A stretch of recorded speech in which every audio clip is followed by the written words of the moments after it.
안녕하세요. 즐거운 수다를 통해 수학의 재미를 찾아보는 수다학입니다. 저희가 학교 생활기록부 관리를 효율적으로 잘해야 한다 여러 번 강조를 해드렸었는데요. 사실 그 잘한다는 것이 어떻게 하라는 건지 구체적으로 알려드린 적은 별로 없었던 것 같아요. 많은 부모님들께서 저희 홈페이지를 통해서도 그런 궁금증을 많이 올려주셨는데요. 선생님, 이 학생부 기재에도 변화가 생긴다면서요? 네, 교육부가 학생부 개선 방안을 발표하였습니다. 기존의 결과 중심이었었던 학생 생활 기록부를 과정 중심 그리고 성장하는 모습을 기재할 수 있도록 이제 방안을 마련하였는데요. 네. 그뿐만 아니라 특기와 흥미를 기록했었던 란이 없어지면서 진로에 대해서 좀 더 심사숙고할 수 있게 되었고요. 그다음에 상장을 너무 남발하는 경향이 있기 때문에 네. 학교에서 학기 초에 등록하고 그다음에 기한한 어떤 상에 대해서만 상을 줄 수 있도록 그런 규제를 만들어 놓았습니다. 근데 뭐 저는 사실 뭐 그 생활기록부 관리를 네. 이렇게 제대로 해본 적이 없어가지고 뭐라고 뭐 드릴 말씀은 없는데 이 생활기록부 관리가 왜 중요한지 잘 모르겠어요, 저는. 그게 기록을 할 때 결과 중심으로 하지 않고 이제 성장과 과정을 적는다고 했잖아요. 그러면 진짜 아이가 얼만큼 커나가는지가 그 결과 기록부에 적혀지는 거예요. 그러면 어떤 재능이 좋고 어떤 역량을 가졌는지를 발견할 수 있고 또 보완할 수 있으니까 진정한 관리가 되는 거죠. 네. 게다가 이제 학부모님의 영향력을 줄이기 위해서 학부모 진로 희망란은 아예 삭제를 해버렸습니다. 그러니까 아이의 발전 자체를 담백하게 학생 생활 기록부에 평가를 해서 대학교 측에서 이제 입학을 결정할 때 아이를 평가할 때 좀 더 객관적으로 평가할 수 있는 자료가 된 거죠. 네, 좀 더 바람직한 방향으로 흘러간다는 그런 느낌이 드는데요. 학부모님들 입장에서는 사실 교과 학습 발달 사항 이 부분에 대해 가장 좀 관심이 많고 아무래도 좀 집중을 하게 되잖아요, 선생님. 학생부 종합전형에서 이제 생활기록부를 보고서 채점을 해야 되는데 거기 보면 결과 중심으로 보는 게 제일 편하거든요. 네. 입학사정관 입장에서 보면. 그리고 양이 많다는 거는 걔가 뭔가 한 게 많다는 거잖아요. 그래서 뭐든지 자꾸 늘리려고 해서 맞아요. 너는 생활기록부가 몇 장이냐가 이제 그 생활기록부가 잘 돼 있냐 안 돼 있느냐의 판단 기준이기도 했거든요. 근데 이것 때문에 뭐 사교육이 또 늘어나기도 해서 수업 참여 태도, 그다음에 자기주도 학습 성장에 따른 뭐 아이의 그 어떻게 발전했나 이거에 초점을 두기로 바뀌었고요. 네. 또 하나는 자율 탐구 활동의 경우도 진학을 위한 필수 스펙이라고 했는데 이게 뭐냐면 연구 활동 같은 거예요. 근데 연구 활동을 자기 스스로 하지 못하다 보니까 이게 뭐 대학교에 있는 뭐 교수한테 의뢰한다든지 그렇죠. 아니면 학원에다가 의뢰해서 같이 보고해서 낸다든지 이래가지고 이것도 돈 없으면 못하는 거 아니냐. 그래가지고 요번에 이것도 교내 학생 중심의 연구 과제만 포함하기로 해서 이것도 좀 줄어들었고요. 네. 그럼에도 불구하고 학생부 종합전형에서도 제일 중요한 거는 교과거든요. 그렇죠. 그러니까 비교과 활동이 아닌 교과 활동이 중요하니까 내신 공부 열심히 하시고 그다음에 학교 내에서 주어진 다양한 활동들이 있어요. 그거는 입학하자마자 그 학교의 그 연 계획표를 보면 언제 뭐 하고 동아리가 뭐 이거 다 있으니까 거기서 나한테 맞고 내가 갈래는 그 진로에 맞는 거 위주로 다양한 활동을 하면 자연스럽게 생활기록부는 잘 나오게 됩니다. 네. 학교 생활기록부 어느 부분에 좀 우리가 집중을 해야 되는지 아주 짧지만 이렇게 얘기를 나눠봤는데요. 고학년 학생들과 또 우리 어머님들께 큰 도움이 되길 바랍니다. 네, 오늘 수다학을 찾아와 준 주인공은요. 초등학교 3학년 남학생과 어머님이십니다. 사연을 제가 얼핏 봤는데 어머님이 얼굴이 너무 안 좋으세요. 먹구름이 가득하십니다. 과연 어떤 사연인지 지금부터 함께 만나볼게요. 수다학 제작진 앞으로 도착한 한 통의 편지. 저는 초등학교 3학년 훈제의 엄마입니다. 훈제가 매일 공부는 안 하고 이렇게 게임에만 빠져 있어서 사연을 보내게 됐습니다. 수학을 너무 못하고요. 수다학에서 도와주셨으면 좋겠습니다. 수다학 도와주세요. 수학 고민 해결을 위해 서둘러 출동했습니다. 제작진의 방문에도 아랑곳하지 않고 휴대폰에 몰입한 오늘의 주인공. 야, 핸드폰을 만지작거리는 모습이 굉장히 능숙합니다. 취미는 게임 영상 보기, 특기는 휴대폰 게임하기라는 초등학교 3학년 홍재군을 소개합니다. 아저씨. 홍재가 배우가 되는 게 꿈이래요. 그랬단 말이에요. 하긴 건물에도 못했지만 큰일에서 혼냈다. 사람이 그렇게 사냐? 일 안 해요? 진지한 표정으로 대사를 외우는 모습이 참 멋있는데요. 그런데 또다시 휴대폰 게임을 시작한 홍재. 아무래도 엄마의 불호령이 내릴 것 같죠? 홍재야, 이제 책 읽어야지. 와, 독서 습관이 전혀 잡혀있지 않은 홍제를 위해 얼마 전부터 논술 선생님의 도움을 받고 있었는데요. 근데 이게 그냥 무슨 소설이나 아이들이 주로 읽는 동화 뭐 이런 게 아니라 논술 수업용 책이라서 과연 또 아이가 이거를 즐겁게 읽을 수 있는 건지 참 모르겠어요. 이런 것도 읽어야지 나중에 또 법정 드라마 같은 거 할 때 도움 되거든요. 논리적으로 얘기할 때. 그러네요. 네. 본인이 선택한 게 아니라 의무적이라서 좀 부담스러울 수도 있을 것 같아요. 과연 책을 읽을 때의 모습은 어떤지 관찰을 해보기로 했습니다. 조명도 탁 켜고 자세도 이 정도면 반듯한 것 같은데요. 관찰 5분째. 드디어 문제점 발견. 글씨가 빡빡하게 써진 책인데도 불구하고 엄청난 속도로 넘기는 홍제. 글을 엄청 빨리 읽던지 안 읽던지 둘 중에 하나. 그렇죠. 예. 그림책인가요? 그냥 막 보고 바로 넘기는데. 아니 정말 시선도 그림만 보고 있잖아요. 저 보세요.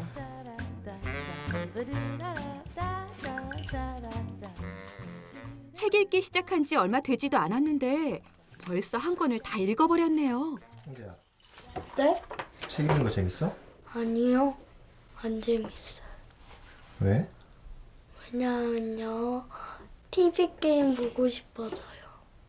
책을 근데 왜 이렇게 빨리빨리 읽어? 지루해서요. 아직은 3학년이지만 고학년이 되었을 때는 독서가 많은 것을 좌우하게 될 텐데 걱정이 이만저만이 아닙니다.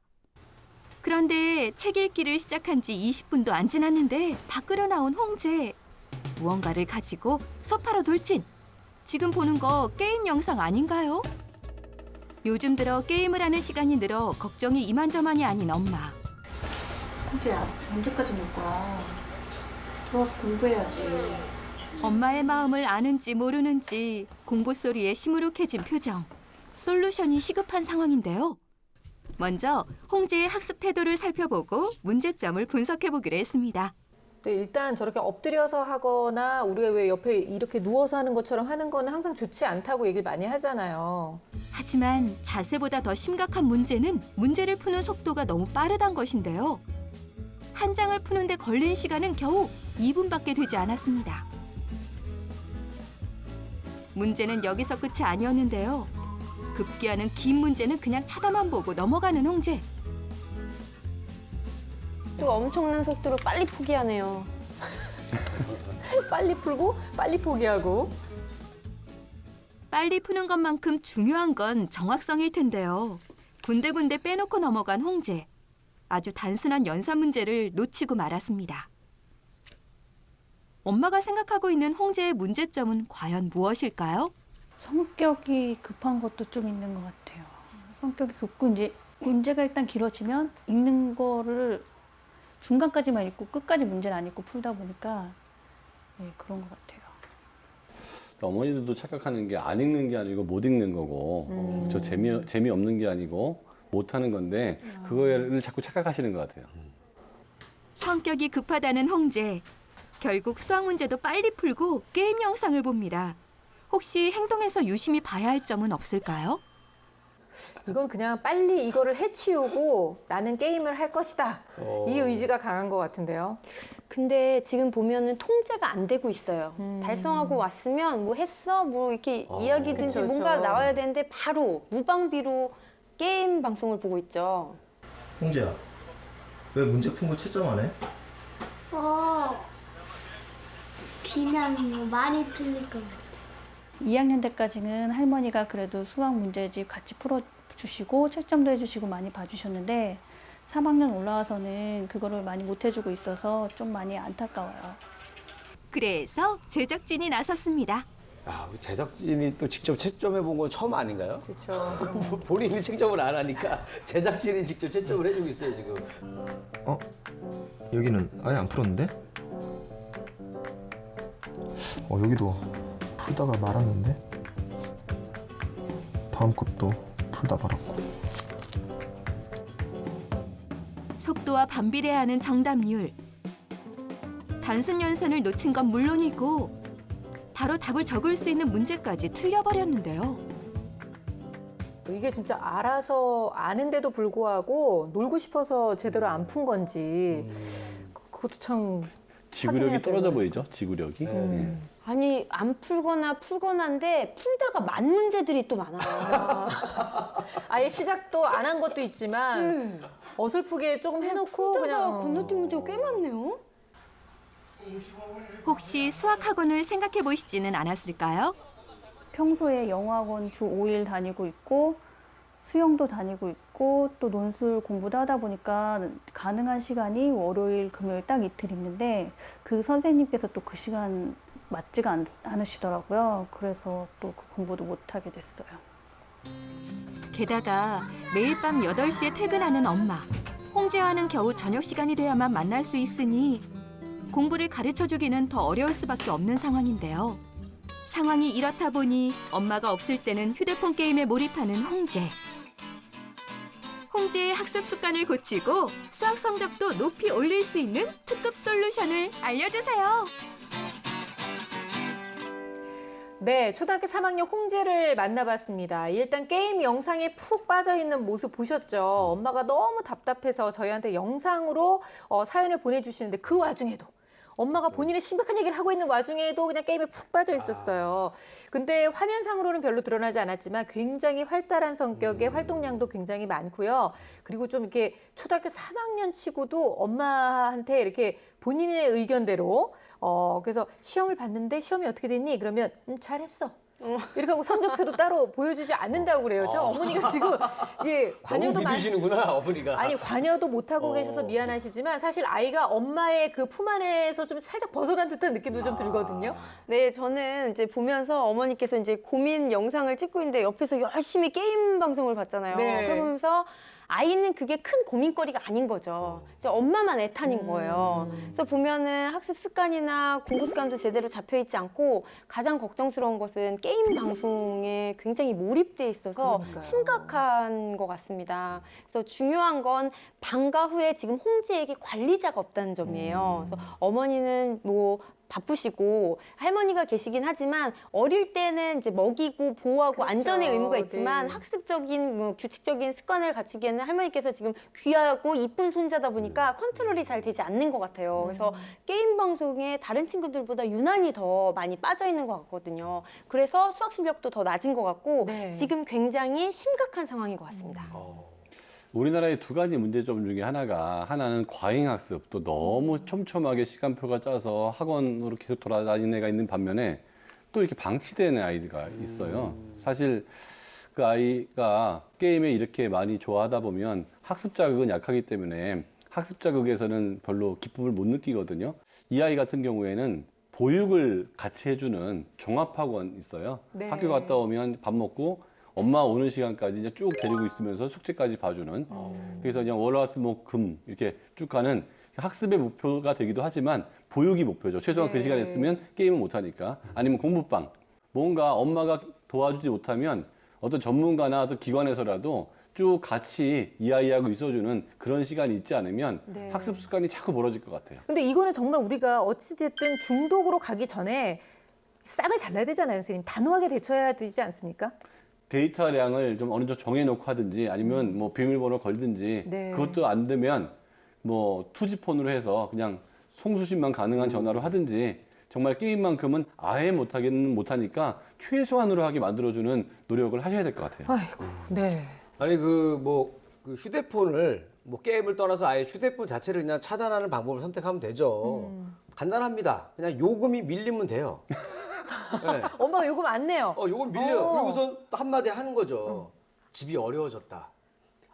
내가 안 해주는 게 아니라 못 해주는 못 거다. 해준다. 그러면은 아이가 그러면서 철도 빨리 들어요. 내가 이렇게 막 살면 안 되겠구나. 네네. 내가 우리 집안을 다시 일으켜야겠구나. 하면서 근데 이 얘기를 하면 어떻게 홍재가 볼 거 아니에요. 이거는 요 장면을 따로 편집해서 어머니한테 어머니가 따로 보내드릴 건데. 어머니를 위한 따로 솔루션으로 보내드리고. 그러네요, 네네. 근데 아이들에게 강한 규제가 들어갔을 때 아이들의 머리는 더 좋기 때문에 핸드폰을 없애면 또 다른 친구 핸드폰으로 한다든지 맞아요. 아니면 다른 PC를 이용한다든지 아이들과 합의가 되지 않은 강한 규제는 오히려 독이 될 수 있습니다. 그래서 단계적으로 이 친구가 휴대폰을 사용하는 것들을 이런 것을 했을 때 이러한 핸드폰을 사용할 수 있다라고 하는 네. 약속을 하고 점차적으로 늘려가는 것이 중요하겠다는 생각이 들고요. 또 깊이 생각해 본다면 어떻게 보면 활동적인 아이인데 그 에너지가 쓰이지 못하기 때문에 깝깝할 수 있다는 생각이 있겠네요. 들어요. 할 수 있는 예. 것이 스마트폰밖에 없다라고 생각할 수 있기 때문에 축구라든지 아니면 배드민턴이라든지 태권도라든지 에너지를 발산할 수 있는 출구를 마련해 주는 것도 좋은 방법이라고 생각합니다. 네. 저는 일단 홍재가 문제 푸는 모습을 보고 이 아이의 정말 정확한 수학 실력은 어느 정도인지도 너무 궁금했고요. 지금 어떤 생각을 하고 있을까? 본인도 본인 자신에 대한 생각을 할 거 아니에요, 선생님. 검사 결과 궁금하거든요. 예, 화면을 보면서 말씀드리겠습니다. 홍재의 그 인지 능력은 평균 상 정도 나왔는데요. 네. 그러니까 언어성은 평균, 동작성도 평균, 작업 기억력도 평균인데요. 처리 속도가 우수 엄청 수준이에요. 빨라요. 네. 보통의 아이들의 경우는 학습을 많이 시키기 때문에 언어성이 높고 처리 속도가 떨어지는 경우가 흔하거든요. 네. 그런데 이 아이는 언어성이 떨어져요. 그 다음에 강점이라고 할 수 있는 거는 처리 속도지만 약점이라고 할 수 있는 게 언어성 중에서도 어휘, 상식, 연산 이런 것들이 떨어진다는 건데 네. 어휘, 상식, 연산은 훈련을 받으면 좋아질 것 같잖아요. 얼마든지 좋아질 수 있는 예. 부분이죠. 이게 이제 이런 것들을 결정지능이라고 하는데 훈련을 통해서 연습을 통해서 많이 좋아지는 지능은 낮은 상태고 타고난 지능은 높은 상태라는 것은 네. 타고난 게 나쁘다기보다는 환경적으로 학습을 많이 안 했거나 지금 현재도 안 하고 있다고 볼 수 있을 것 같고요. 네. 자, 그리고 수학 성취도 평가도 보도록 할 텐데요. 네. 후행은 75%고요. 현행은 40%, 그 다음에 전체적으로 57.5% 정도가 나왔는데요. 현재 거에는 이 아이가 별로 흥미를 못 느끼거나 연습이 잘 안 된 것 같아서 네. 저렇게 돼 있고요. 그 다음에 기본 개념에 대한 증명과 같이 주어진 조건에 대한 해석 능력이 현재 떨어지고 있다는 거죠. 즉 생각을 많이 하는 건 정말 싫어한다는 뜻이거든요. 그렇기 때문에 이 아이에게 충분히 많은 시간을 할애하지 않으면 연산이야 타고난 머리로 풀 수 있겠지만 네. 이런 것들은 정말 노력을 많이 해야 되는 거기 때문에 시간이 많이 들어가야 될 것 같아요. 네. 뭐 저희의 예상대로 수학 성취도 평가에서 점수가 좀 약하게 나온 편인데요. 일단 제가 궁금한 건 아이가 어느 정도까지 정말로 이해를 하고 있는지, 그리고 무엇을 알고 무엇을 모르고 있는지 그거를 좀 문제 풀이를 통해서 좀 확인해야 될 것 같아요. 그래서 오늘은요 맞춤 문제 중심으로 제가 생각을 해봤습니다. 네. 거의 뭐 최초 아닌가요? 맞춤 문제 중심. 새로운 접근이네요. 네. 보면은 5번 문제하고 17번 문제를 맞췄거든요. 근데 둘 다 똑같이 쌓기나무 문제예요. 그러니까 도형을 쌓고 공간 감각과 추리력이 굉장히 뛰어난 거죠. 이 부분만 많이 틀리는 친구들도 많거든요. 그러니까 네. 이 친구는 추리력이나 그런 도형에 대한 감각이 뛰어난 것 같아요. 그래서 이것은 수학 공부하는 데 있어서 굉장히 중요하고 좋은 유익한 특징이거든요. 그래서 이거를 잘 개발하기 위해서는 이렇게 쌓기나무를 본 것을 말로 풀거나 수식하는 연습을 하는 게 좋아요. 예를 들면 쌓기나무가 쌓였으면은 1층에는 정육면체 쌓기나무가 8개 쌓였고 두 번째 층에는 오른쪽에 2개, 왼쪽에 2개 쌓였고 세 번째 층에는 각각 가운데 하나씩 쌓였다. 뭐 이런 식으로 말을 푸는 거죠. 네. 그래서 봤더니 전체적으로 U자 모양이 되었다. 이런 식으로 쌓기나무에 봤던 것을 자기 말로 푸는 연습을 하고 또 수식하는 것은 1층은 8, 2층은 4, 3층은 2, 총합은 8 더하기 4는 2 이런 식으로 수식화시키는 연습을 하면 굉장히 수학적인 능력이 늘 겁니다. 그리고 또 문제 푼 거를 보면 2번, 3번, 4번, 7번을 다 맞췄거든요. 네. 그러니까 이게 또 공통적인 게 도형을 돌리고 변화시키는 문제예요. 그러니까 이 친구가 공간 감각과 추리력이 굉장히 뛰어나서 그런 류의 문제들은 다 맞추고 있어요. 그래서 보면 도형 쪽은 조금 더 응용 문제를 푼다거나 지금 있는 것만으로도 조금만 다듬으면 훨씬 더 잘할 것 같고 그 외의 부분은 기초부터 좀 공부를 해야 할 것 같습니다. 그렇군요. 제가 봤을 때도 2학년 수학 연산 단원에서 나오는 문제를 바탕으로 한 2번, 4번, 10번 문제를 잘 풀었어요. 그러니까 실질적으로 실생활에 나오는 수를 세는 문제, 그다음에 네. 연산, 암산은 딴 친구들에 비해서도 좀 잘하고 있는 편인 거예요. 또 칭찬할 면은 9번과 12번 문제를 봤을 때 어려울 수 있는 세 자릿수의 덧셈과 뺄셈도 암산으로 정말 잘했고요. 그뿐만 아니라 네네. 그냥 단순히 식이 나와서 그걸 푸는 문제뿐만 아니라 문제 해결 능력까지도 요하는 문제도 암산으로 문제를 풀 네. 정도로 상당히 이제 좋은 이제 수학적인 자질을 갖고 있는 부분인데 이러한 암산 능력은 지금 봤을 때는 가장 큰 장점일 수 있지만 학년이 올라갈수록 오히려 단점이 될 가능성이 높습니다. 네. 그 이유는 연산이라고 하는 것이 지금은 단순하지만 나중에 가로를 포함한 복잡한 연산이라든지 아니면 복합적인 기호들이 나오는 연산이 나왔을 때는 암산이 불가능하게 그렇죠. 되거든요. 그때는 쉬운 연산들에서 연습되는 식세우기와 그다음에 풀어쓰기라고 하는 것이 되지 않았을 경우 아예 손을 놓게 되는 경우가 있기 때문에 저학년 때 쉬운 내용부터 그것을 풀어쓰는 연습을 하는 것이 중요하다라고 생각합니다. 네. 일단 뭐 수학이 발등에 부리기는 해요. 그런데 저희가 이제 전체적으로 공부하는 모습을 봤을 때 어머님이 읽기가 중요하다고 생각하셔서 논술 교재를 읽도록 지금 만드셨거든요. 근데 그 모습을 봐도 사실은 읽는다기보다는 그림만 보고 툭툭툭 하고 넘어가는 모습을 봤는데 이 부분도 좀 고쳐져야 될 부분이 있죠. 그렇죠. 독서는 정말 길러야 되고 많이 해야 되거든요. 근데 네. 지금 흥미가 없다 보니까 책을 선정하는 데 있어서 그림이 좀 많고 글이 적고 아니면 만화책으로라도 조금 접근을 하는 게 좋을 것 같아요. 또는 지금 관심 있는 게 게임 방송 보는 거를 좋아하니까 그런 거를 글로 푼 책이라도 접근을 해서 보는 게 좋겠죠. 그다음에 그냥 보고 끝내는 게 아니라 하나라도 이걸 읽고 나서 어느 정도 내용을 익혔는지 네. 알게 된 게 뭔지 한 3줄로라도 적을 수 있게 정리를 하는 게 좋습니다. 그래서 내용적인 면에서는 이렇게 관리를 해주고 실질적으로 그 독해력을 키우기 위해서는 국어책하고 국어 활동책이 있거든요. 네. 국어 활동책에 참 좋은 작품들이 많아요. 놀이도 많고 그래서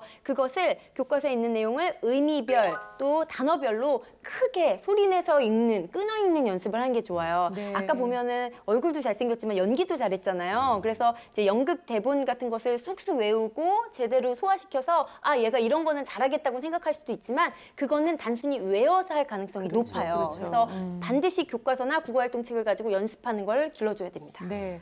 그런데 이 책을 읽는 것이든 아니면 뭐 수학 문제를 푸는 것이든 제가 봤을 때는 홍재한테는 일단 책상에 앉아 있게 하는 게 가장 관건인 것 같다는 생각이 들거든요. 좀 맞춤 학습법 어떤 게 있을까요, 선생님? 홍재에게는 형 같은 선생님이 있으면 좋겠어요. 같이 눈높이에서 이야기해주고 공통 관심사를 가진 선생님이 좋은 거죠. 또 홍재가 적극적인 성격이니까 이제 보드게임도 같이 하고 왜 종이칼 같은 거 만들어서 60도 아니 40도 뭐 이러면서 뭐 거실에서 네. 이제 각도놀이를 하면서 다양하게 논 후에 이제 공부를 하는데요. 사실 가장 홍재에게 중요한 게는요, 정확한 채점입니다. 채점은 맞았다 틀렸다의 구분이 아니라 이 아이가 어느 정도 뭘 알고 있는지에 대한 네. 진단의 성격을 띠기 때문에 그냥 답안지 보고 채점을 하실 게 아니라 정확하게 진단이 이루어져야 돼요. 그래서 부족한 부분에 대해서 형 같은 선생님이 보완이 이루어지고 더 중요한 것은 선생님이 매일 올 수 없다면 네. 그 오기 전까지의 매일매일량의 그 숙제를 정확하게 아이에게 그 수준에 맞게 보완할 수 있도록 주어서 그 패턴이 되도록 앉아있고 자신의 그 학습량을 달성할 수 있도록 그 패턴이 되도록 선생님에게 부탁을 해서 어머니와 같이 계획을 짜서 그렇게 시켜야 될 것 같습니다. 네. 그렇다면 습관을 바꿀 수 있는 계획표를 저희가 한번 좀 짜드려 볼까요?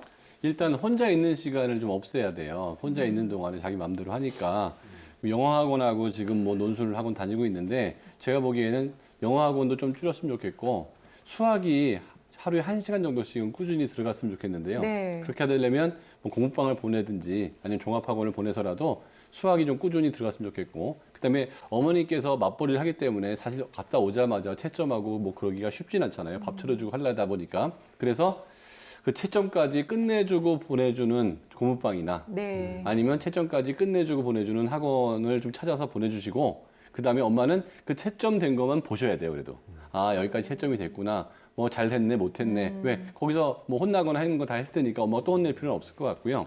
그리고 방과후가 끝나고 나면 뭐 태권도든 수영이든 뭔가 이 아이가 혼자서 뭐 놔둔 상태에서 게임을 많이 하니까 뭔가 좀 할 시간을 보내줘서 네. 나중에는 바꿔도 괜찮은데 지금 게임을 좀 멀리 할 때까지는 뭔가 좀 계획표대로 좀 움직였으면 좋겠다는 생각이 들고요.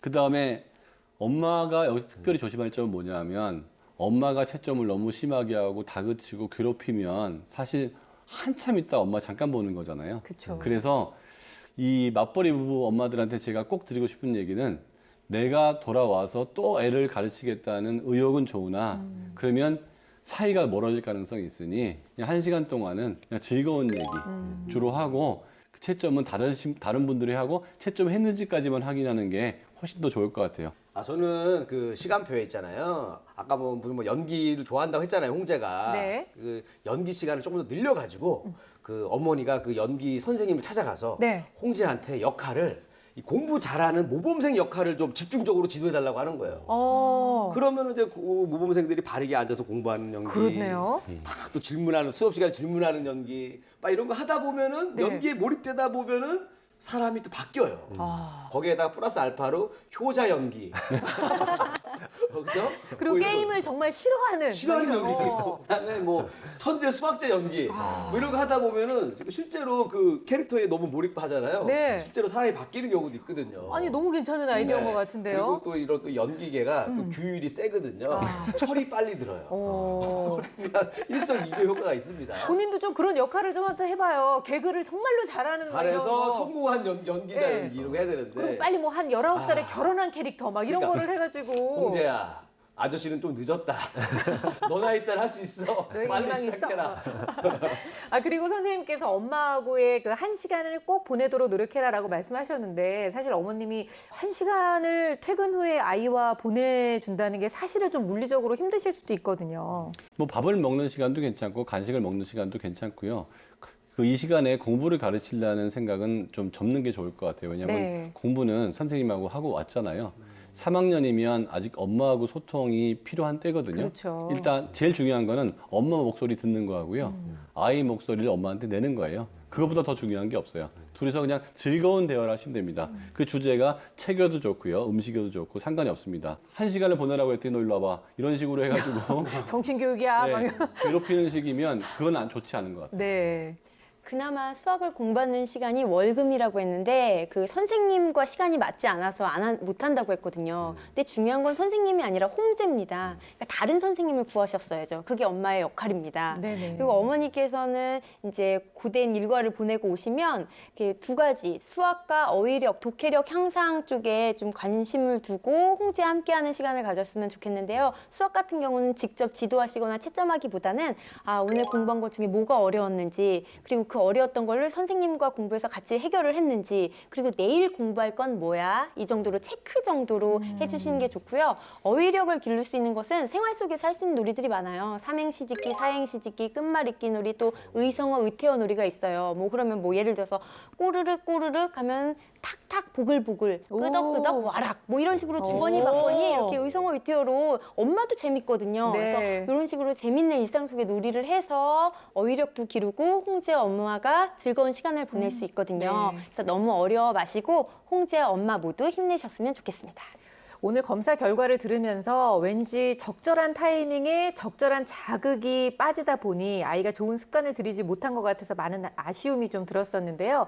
하지만 늦었다고 생각할 때가 가장 빠른 때라고 하잖아요. 지금이라도 늦었다 생각하지 마시고 다시 한번 아이의 좋은 습관을 위해서 어머니 힘내셨으면 좋겠습니다.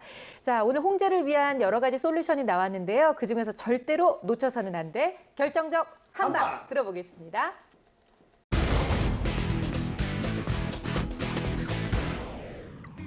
네, 제 결정적 한방은 일과표입니다. 규칙적인 습관 형성과 관리를 위해서 꼼꼼한 하루 일과표가 필요합니다.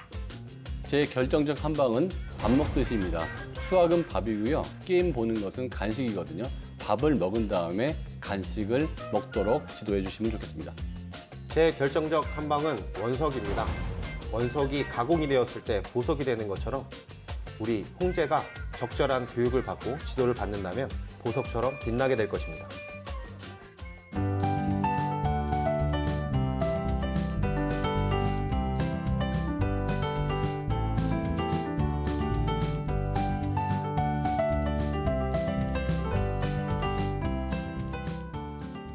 네, 우리 이리 씨의 결정적 한방도 들어볼게요. 네, 제 결정적 한방은 네, 바로 이겁니다. 이 영화 포스트인데요. 이 기프티드라는 왜 영화. 목이 왜요? 아, 목이 메었어요, 지금. 아, 이거 너무 어떤 방법을 해줘야 되나 했는데 네. 이 영화를 제가 봤거든요. 오. 영화 생각만 하면 이렇게 목이 메요, 제가. 근데 홍제의 꿈이 영화 배우지 않습니까? 근데 여기서 보면은 이 어린 친구가 나온 주인공인데 네. 같은 또래예요, 어떻게 보니까. 근데 연기도 굉장히 잘하고 또 대사도 너무 잘 외워요. 네. 그래서 여기서 보면 알 수 있듯이 이 좋은 연기자가 되려면은 참 이 책도 많이 읽어야 되고 응? 대사도 열심히 외우는 노력도 해야 됩니다. 네, 그래서 그렇죠. 독서도 열심히 하고 수학 문제도 끝까지 노력해서 푸는 이런 좀 습관을 좀 길렀으면 좋겠어요. 게다가 또 이 영화가 수학 관련된 영화예요. 우리 친구가 수학 천재로 나오거든요. 아, 그래요? 네, 보면서 수학 천재들의 삶을 좀 옆에서 좀 어. 관찰도 하고 좀 동기부여도 됐으면 좋겠습니다. 그래서 준비를 했는데 홍재야, 아저씨가 너 앞으로 꼭 이 영화 보고 좋은 연기자가 되는지 아저씨가 계속 지켜볼 거예요. 알았죠? 자, 레디 액션! 저도 영화처럼. 아이들하고 네. 정말 꼭 한번 봐야 되는 영화인 것 같은데요. 얘기 들으면서 보니까 진짜 우리 이 시대에 정말 유명한 영화 배우들을 보면 거저 하룻밤 사이에 신데렐라처럼 되는 사람이 있는 건 아니잖아요. 정말 끈기를 가지고 바닥에서부터 열심히 자기의 경험을 쌓아 올린 영화 배우들을 많이 만날 수가 있는데 우리 홍재 역시 뭐 배우의 길을 가지만 공부 습관부터 또 수학부터 정말 차근차근 본인의 기초와 또 기본을 다잡을 수 있는 그런 노력을 했으면 좋겠다라는 생각이 듭니다. 저희 수다학이 늘 항상 우리 홍재를 위해서 응원하도록 하겠습니다. 자, 이번에는요. 재미있는 수학 강연을 청해 듣는 400조 수학 함께 할 텐데요. 오늘은 주승열 선생님께서 준비를 해주셨죠? 네, 제가 준비했는데요. 수학과 관련된 스포츠에 대해서 이야기를 나누려고 하는데요. 네. 우리나라의 가장 대표적인 스포츠 하면 뭐가 생각나시죠? 저는 일단 축구죠. 그 축구. 2002년 그 한일 월드컵 보셨잖아요. 광장에 사람들 엄청 모여가지고 네네. 대한민국 이거 봐요. 자동으로 축구입니다. 나오네요. 자동으로 자동이요, 나오네요, 자동. 진짜. 네. 아니 근데 역사적으로 이렇게 쫙 봐도 그렇고 그래도 인기 스포츠 하면 야구? 야구가 아닐까요? 야구. 네, 맞습니다. 야구. 야구가 요즘 시즌이 한창인데요. 그렇죠. 야구 경기를 네. 보실 때 누가 홈런을 많이 쳤는지, 그 다음에 누가 이길 건지 그런 것들을 예상하면서 보는 것도 좋지만 그 가운데 여러 가지 데이터를 분석해서 어떻게 하면 이길 수 있는지 숫게임을 하는 것이 야구의 묘미라고 할 수 있는데요.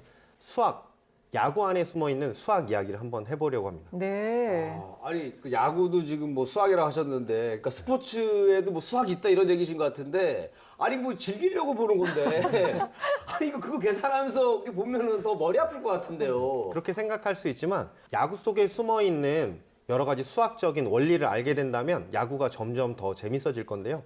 제가 강연을 통해서 야구 안에 얼마나 많은 수학 이야기가 들어있는지 소개시켜 드릴 거고요. 네. 그 강연을 들으시면 좀 더 야구를 재밌게 보실 수 있을 것입니다. 네, 과연 어떤 이야기가 숨겨져 있는지 많이 기대가 되는데요. 오늘 주승열 선생님께서 전해주실 400조 수학 지금부터 시작하겠습니다.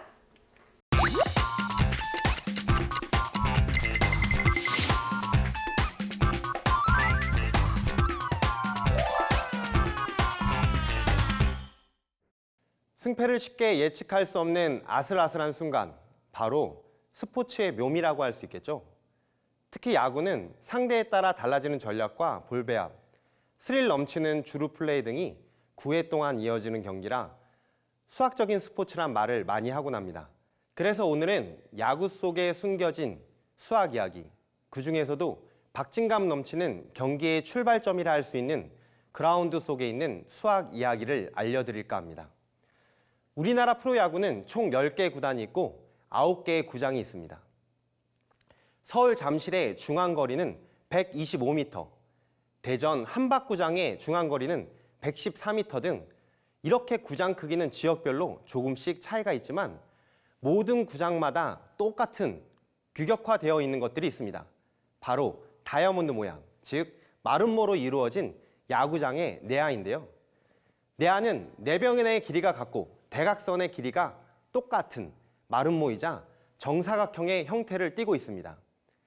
이러한 야구장의 내야, 한 변의 길이는 얼마나 될까요? 바로 27.4m입니다. 여러분 혹시 이 길이가 수학적 분석에 의하여 탄생하였다는 사실 알고 계셨나요? 지금부터 그 비밀을 알아보도록 하겠습니다. 보통 타자가 공을 친 후 1루에 도착할 때까지 걸리는 시간은 4초 정도입니다. 이 4초의 시간 안에 타자는 전력을 다해 질주하고 수비수는 최대한 빨리 공을 처리하려는 치열한 싸움이 벌어지겠죠. 그런데 베이스간 길이가 너무 길다면 멋진 안타를 치고도 베이스까지 달려가는 시간이 너무 오래 걸려 아웃이 될 가능성이 높아지고, 그러면 득점이 나오지 않아 긴박감이 떨어지는 경기가 될 것입니다. 또 베이스 간 거리가 너무 가까울 경우에는 타자의 공을 수비수가 잡고 처리할 새도 없이 순식간에 주자가 베이스를 밟게 되니 점수를 너무 쉽게 얻게 되면서 경기가 시시해지겠죠. 그래서 타자도 투수도 유리하거나 불리할 수 있는 절묘한 거리인 27.4m가 탄생하게 된 것입니다. 수학적 계산과 통계를 바탕으로 말이죠. 또한 수비팀이 방심한 사이 주자가 다운 베이스로 달려가는 도루할 때에도 27.4m는 성공과 실패를 가르는 중요한 요소가 되는데요. 주자가 100m를 12초에 달린다고 가정한다면 1루에서 2루까지 달리는 데 걸리는 시간은 약 3.3초입니다. 여기에 준비 동작 시간과 슬라이딩 하는 시간을 합치면 약 4초가 되겠죠. 즉, 도루하는 데 걸리는 시간은 이론상으로 4초인 셈입니다. 반면 투수가 던진 공이 포수까지 가는 데 걸리는 시간은 약 1.35초. 포수가 글러브에서 공을 빼 2루로 송구하는 데 걸리는 시간은 약 2초입니다. 이걸 더해보면 약 3.35초에 불과하죠. 그렇다면 4초나 걸리는 도루는 절대 성공할 수 없어야 합니다. 하지만 실제 경기를 보게 되면 도루 성공률이 도루 저지율보다 훨씬 높습니다. 그 이유는 무엇일까요? 타자는 달리는 거리를 줄이기 위해 베이스 3, 4m 앞에서 이미 리드를 하고 있고 투수의 견제가 들어올 때와 그렇지 않을 때의 모션을 분석한 후 투수가 투구 모션을 하는 동시에 달리게 되는 것입니다. 게다가 수비수가 공을 잡은 후 주자를 태그하는 데까지 걸리는 시간까지 더해지게 되는 것이죠. 이러한 이유로 주자는 자신이 달리는 시간을 최소화시키고 더 많은 시간을 벌어 도루를 성공시키는 겁니다. 투수는 이런 상황을 막기 위해 견제하는 동작을 취하거나 투구를 들어가는 타이밍을 때로는 빠르게, 때로는 느리게 조절하며 도루를 저지하려고 하는 것이지만 쉽지 않겠죠. 이렇듯 긴박감 넘치는 경기를 위해 27.4m라는 길이가 만들어지게 된 것입니다. 그라운드 안에는 길이의 비밀만 숨겨져 있는 것이 아닙니다. 다양한 도형들도 숨겨져 있는데요. 먼저 투수가 서 있는 마운드에는 원이 그려져 있고요. 내야와 외야를 가르는 잔디선은 둥근 곡선 모양입니다. 게다가 잔디선은 투구판을 꼭지점으로 하면 부채꼴 모양이 되고 외야를 포함한 야구장 전체의 모양도 대부분 부채꼴을 이루고 있습니다. 그리고 1, 2, 3루 베이스는 사각형 모양이고 홈플레이트는 오각형 모양입니다. 정말 다양한 도형이 숨겨져 있죠? 그런데 좀 이상한 구석이 있습니다.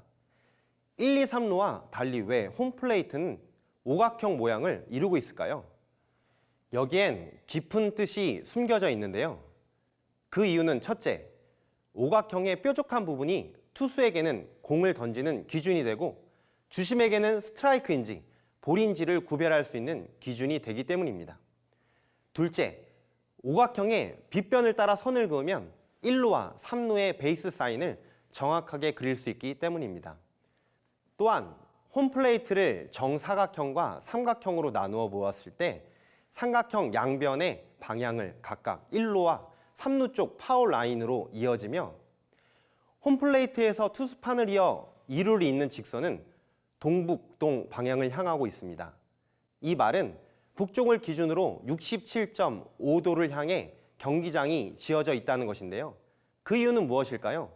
바로 늦은 오후에 야구 경기를 시작했을 때 햇살이 타자나 투수의 눈에 비추어서 경기를 방해하는 일을 막을 수 있는 최적의 방향이기 때문입니다. 이렇듯 홈플레이트를 비롯한 야구장 곳곳에는 수학을 바탕으로 하는 엄청난 비밀이 숨겨져 있음을 알 수 있습니다. 지금까지 야구장에 숨겨져 있는 다양한 수학적 비밀을 알려드렸는데요.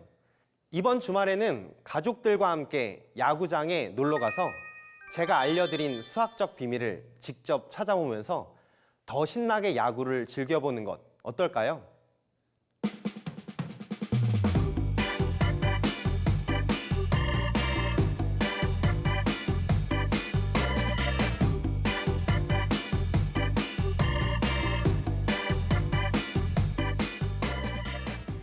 사실 기대 안 했었거든요. 야구, 수학 이랬다 하면 방어율, 승률, 타율 뻔한 거잖아요. 네. 근데 정말 이 딱 그 그라운드 자체만으로도 이렇게 많은 수학의 비밀이 숨겨져 있었다니 전 많이 놀랐어요. 저 놀랐습니다. 사실 저도 그 야구에서 관심 많고 좋아하거든요. 네. 그러니까 뭐 10번 쳐서 3번 안타 치면 3할이다. 뭐 이런 거 강의하는 거였었으면은 아, 저거 왜 저거 하시러 여기 나왔나. 아니, 저런 거 나이가 해도 되는데 이거 이렇게 하려고 했는데 네. 깊은 역시. 또 이게 있었어. 퀄리티가 남달랐습니다. 네. 너무 감사하고요. 네. 그라운드의 어떤 거리에 대한 이야기에 대해서 조금 더 참고해서 말씀드리면 그라운드 거리는 1845년에 처음으로 정의가 되었는데요. 뉴욕의 한 은행원이었었던 사람이 야구팀을 만들었는데 그 야구 경기가 좀 재밌었으면 좋겠어서 네. 그 거리를 어떻게 하면 좋을까라고 하다가 그 거리를 발견하게 됐는데 이제 통계가 상당히 많이 발전하고 150년이라는 긴 시간이 지났음에도 불구하고 지금까지 사용하고 있다는 얘기는 그 거리가 얼마나 적정한 거리였는지 알 수 있을 것 같아요. 오, 그뿐만 아니라 이제 야구에서 이러한 거리뿐만 아니라 여러 가지 거리의 개념을 이용해서 수학적인 원리를 이용해서 농구에서 3점 슛 그 거리라든지 아니면 골대의 크기 등 여러 가지 수학적인 원리와 그다음에 수치들을 사용한 수학적인 원리들이 포함된 것이 스포츠 안에 많이 들어있음을 알 수 있습니다. 그렇군요. 그럼 와. 하나하나도 다 이게 수학적 원리가 있네요. 오, 그렇네요. 특히 그 야구장. 역시 그 계산하는 거는 은행원이 최고인 것 같아요. 그죠? 한 번 계산하니까 150년 동안 쓰잖아요. 그러니까요. 디테일합니다. 근데 제가 생각해 보니까 이 진짜 그 머리 나쁘면은 야구를 못 할 것 같아요. 야구는 그 수싸움이라고 하잖아요. 굉장히 수가 많이 들어가는데 그렇지 않나요, 선생님? 그렇죠. 왜냐하면 그 축구나 농구하고 다른 게 축구나 농구는 게임 시작되면 왔다 갔다 전 선수가 다 뛰잖아요. 야구는 이닝이 있어가지고 네. 전 선수 대기하고 있고 타자가 하나 나오면 그 타자에 맞는 투수가 있단 말이에요. 이 투수는 이 타자한테 강할 수도 있고 약할 수도 있고. 그쵸. 그래서 맞아, 맞아. 매번 감독들이나 그런 사람들은 지금 이 상황에 최적이 누군가를 판단을 해야 되고 최근의 승률이 있고 과거의 전적이 있단 말이죠. 그다음에 1번부터 9번까지 배치를 할 때도 1, 2, 3, 4번 통해서 한 점이라도 내기 위해서 가장 타율이 좋고 제일 잘하는 사람을 4번에 놓잖아요. 그것도 1번부터 9번까지도 정말 어렵게 분석을 해서 수학적으로 분석하는 거죠. 그때 함수, 경우의 수, 확률 이런 것들이 들어갈 수밖에 없고요. 네. 해설하는 걸 봐도 축구나 뭐 농구 이런 해설하는 분이 들으면 약간 기분이 안 좋을 수도 있겠지만 그분들이 해설하는 거 보면 나도 다 보이는 거를 쉽게 해설하고 있어요. 저 사람이 열심히 뛰고 있습니다. 오른쪽으로 돌고 있습니다. 다 보이거든요. 근데 야구 해설하시는 분들 보면 작년도에 저 선수가 언제 뭘 했고 계속 그런 얘기를 하시단 네. 말이죠. 최근에 타율이 상승되고 있는데 저 선수한테 강한 점은 저 선수는 전제 타율은 약하지만 위기상에서 강한 선수다. 그래서 그동안의 데이터베이스들을 다 갖고 해설을 하는 거고요.